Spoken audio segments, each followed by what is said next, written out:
We would like to acknowledge that the episodes in this series are produced on the traditional unceded lands of the Coast Salish peoples, which includes the territories of the Musqueam, Squamish, and Tsleil-Waututh nations. We thank them for allowing us to be their guests. The idea of electrifying our economy as the solution to the fossil fuel emissions puts us in this situation where we're going to need more heavy metals and not less.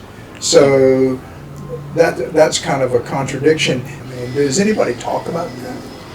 Not enough. I think we need to have some frank discussions about what the clean energy transition is and what it should be.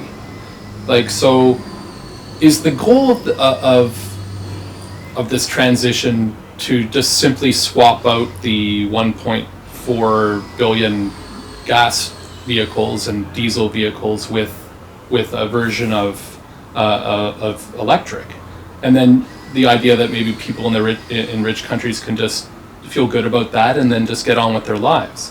Or do we build back smarter?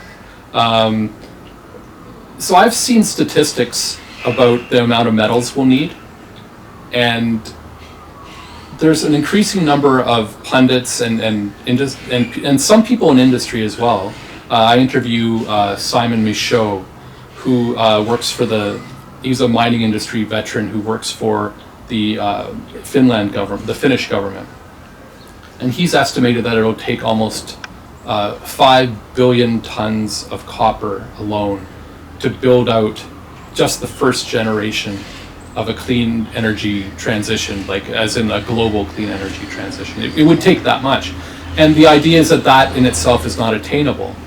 And so the good news, if you could call it that, is that we're going to have to build back smarter. And that's going to entail finding ways to use less, which is a tough sell in rich countries.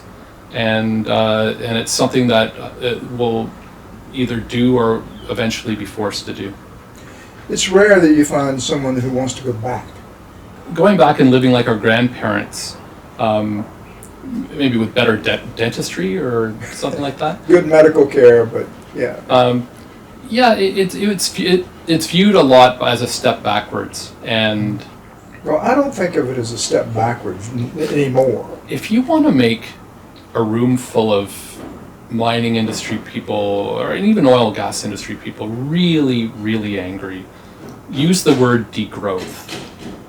Like, I've talked with people that it makes them very angry, because there's this idea, this assumption that we've been brought up with, that every year needs to grow from the previous year, or else that's some kind of systemic failure. Sure. And I think that if we're going to decarbonize and seriously decarbonize and actually prevent climate change on the scale that we would need to act, we're going to have to not grow year on year.